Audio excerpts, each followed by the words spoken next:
बुद्ध कहते हैं, आप तब तक उस मार्ग पे नहीं चल सकते हैं जब तक आप खुद वह मार्ग नहीं बन जाते। लोग सवाल पूछते हैं, मेरा मन नहीं लग रहा है, मैं क्या करूं? मैं मन को शांत करना चाहता हूं, एकांत करना चाहता हूं, मन को साधना चाहता हूं, पर मन कहीं लगता ही नहीं है, हमेशा भटकता रहता है। तो दोस्तों, आइए आज हम इसे एक कहानी के माध्यम से जानने का प्रयास करते हैं। एक बार एक गुरु अपने शिष्यों को ध्यान साधना सिखा रहे थे।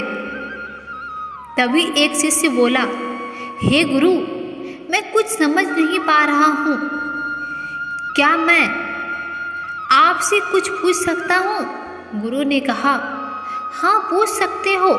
शिष्य ने कहा, मैं पानी पीता हूँ तो मेरी प्यास बुझ जाती है, या कोई भी पानी पीता है तो उसकी प्यास बुझ जाती है, तो यह ध्यान के संबंध में क्यों नहीं होता है? तब हम आपके कहे अनुसार एक जैसा ध्यान करते हैं, तो हम में से कोई पहले तो कोई बाद में, तो कोई कभी भी ध्यान की स्थिति को प्राप्त नहीं कर पाता। ऐसा क्यों होता है? जैसे पानी से सबकी प्यास बुझ जाती है, वैसे ही ध्यान से सबके ज्ञान चक्षु खुल जाना चाहिए, पर ऐसा नहीं होता है। गुरु ने कहा, कल किसी ने भोजन पर हमें आमंत्रित किया है, कल तुम मेरे साथ चलना, मैं तुम्हारे प्रश्नों के उत्तर वहीं दूंगा। अगले दिन दोनों गुरु और शिष्य भोजन के लिए एक धनी व्यक्ति के घर पहुँचे। धनी व्यक्ति की पत्नी ने उसे भोजन पर बुलाया था।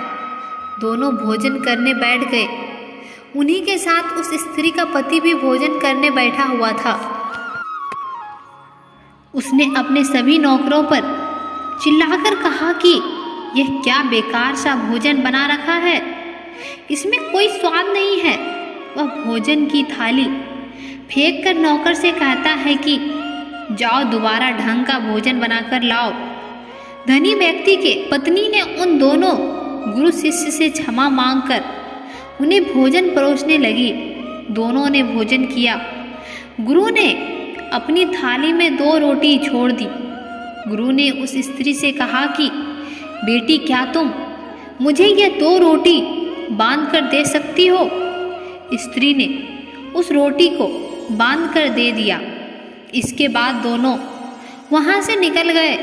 रास्ते में गुरु ने शिष्य से पूछा कि तुम्हें भोजन कैसा लगा?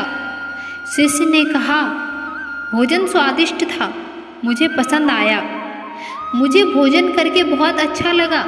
गुरु ने कहा, इससे अधिक तुम्हें और कुछ नहीं लगा?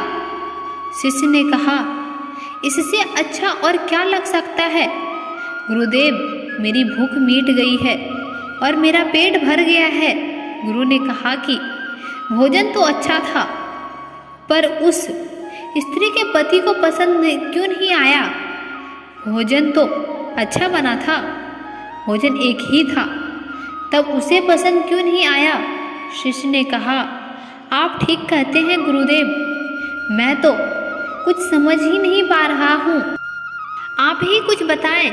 गुरु ने कहा, अभी तुम मेरे साथ आगे चलते रहो।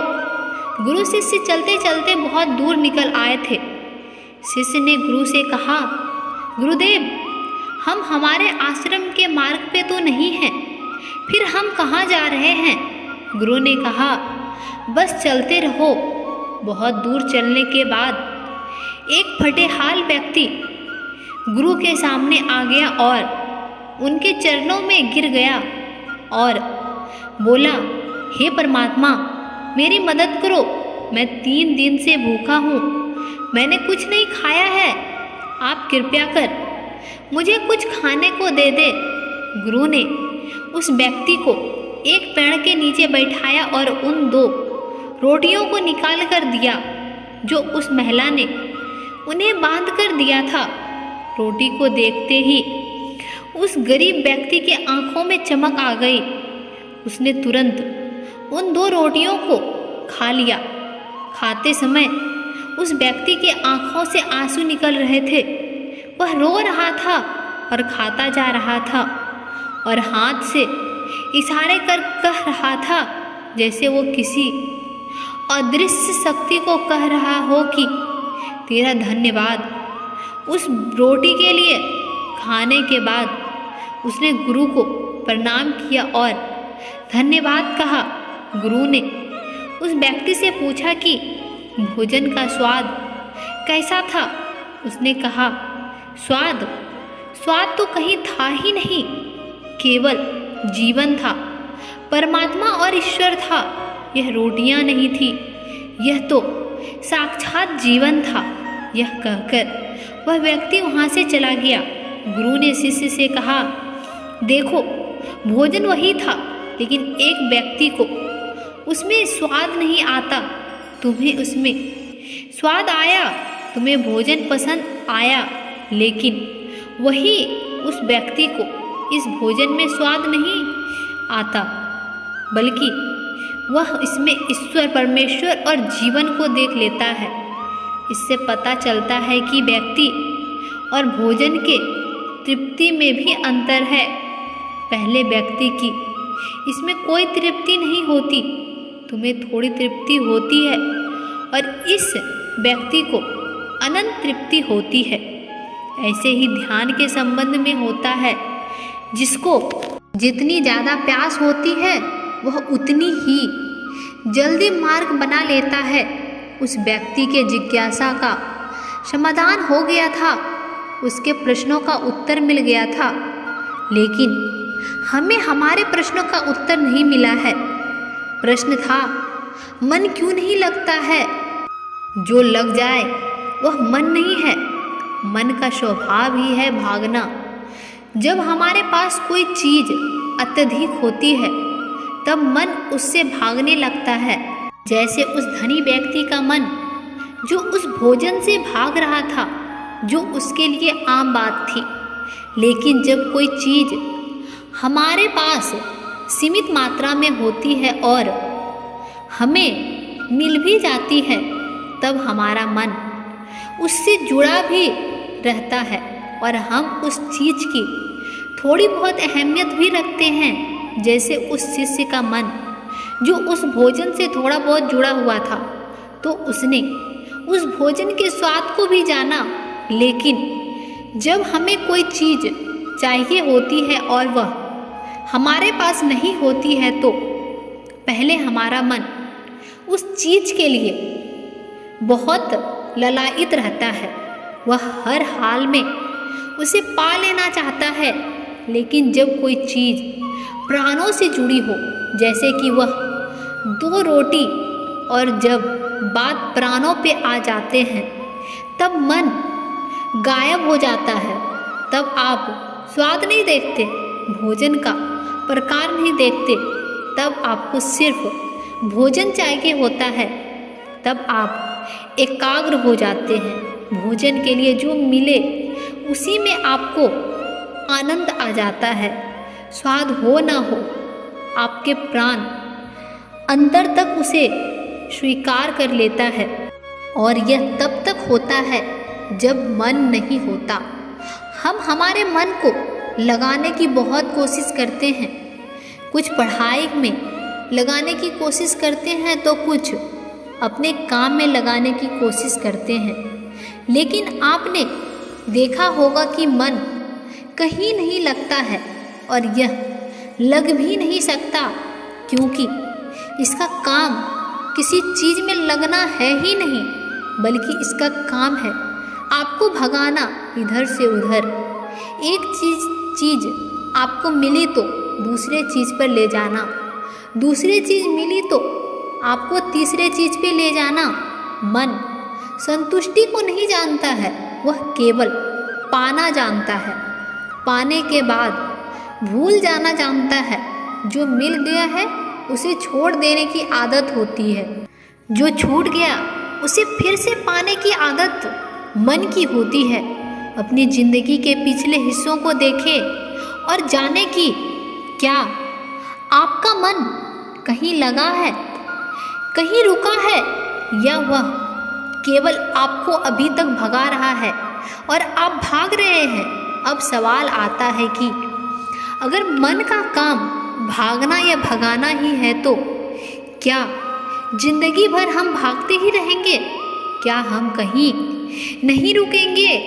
ध्यान से देखो तो जिंदगी ऐसी ही है, जन्म से लेकर मृत्यु तक इंसान भागता ही रहता है, कभी किसी चीज़ के पीछे तो कभी दूसरी चीज़ के पीछे। लेकिन फिर भी कुछ इंसान अपवाद हो जाते हैं, फिर वह रुक जाते हैं, भागना बंद कर देते हैं। तब चीज़ें उनके पीछे भागती है, वह किसी चीज़ के पीछे नहीं भागते। इसका सबसे बड़ा उदाहरण है गौतम बुद्ध। हम आम लोग कैसे अपने जीवन में ठहराव ला सकते हैं? कैसे हम अपने जीवन में एकाग्रता ला सकते हैं? कैसे हम अपने जीवन में अपने मन को, अपने आप को नियंत्रित करने से रोक सकते हैं? इसका एक ही रास्ता है, वह है ध्यान व्यवस्था। मन भागता है, ध्यान ठहराव बुलाता है। मन लालच देता है, ध्यान लालच को देखने की दृष्टि देता है।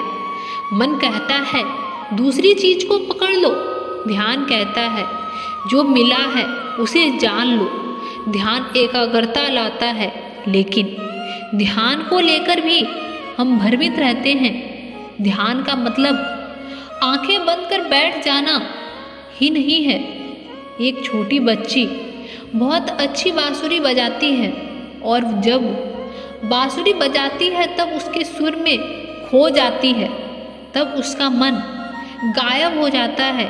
उसके प्राण केवल उस बांसुरी की धुन में ही रम जाते हैं और यही उसका ध्यान बन जाता है।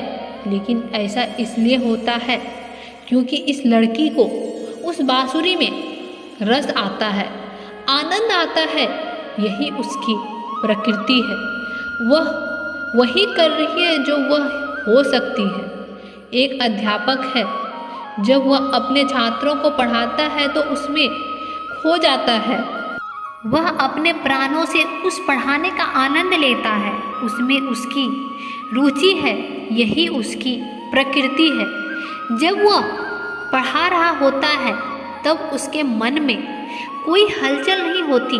वह तब ना भूतकाल की बात सोचता है ना भविष्यकाल की, वह केवल वर्तमान के क्षण में ही रहता है और यही उसका ध्यान है। जो व्यक्ति जो है अगर वही होने लगे तो उसमें स्वतः से ही ध्यान घटित होने लगता है, वह एकाग्र होने लगता है। लेकिन जब व्यक्ति कुछ होने की कोशिश करता है तो उसका मन हावी होने लगता है, एकाग्रता टूट जाती है और तब हम भागते रहते हैं, सब कुछ पा लेते हैं, तब भी सोचते हैं कि कुछ रह गया है और यह अधूरापन कभी पूरा नहीं होता, क्योंकि जो आप हो सकते हैं, जो आपकी प्रकृति थी, वह आप नहीं हुए, बाकी सब कुछ हो गए। ऐसे ही आप हमेशा अधूरे रह जाते हैं। तब मन कहीं नहीं लगता। मन की प्रकृति ही लगने की नहीं है, जो लगता है वह एकाग्रता है, वह ध्यान है। और जहाँ आपको एकाग्रता मिल जाए, समझ लेना वही आपके लिए बना है, जिस पर चलकर आप संपूर्ण हो सकते हैं। तो दोस्तों, आपको ये वीडियो कैसी लगी कमेंट में ज़रूर लिखें। ऐसी ही मोटिवेशनल वीडियो पाने के लिए हमारे चैनल को सब्सक्राइब करें, वीडियो को लाइक एंड शेयर करें। धन्यवाद दोस्तों।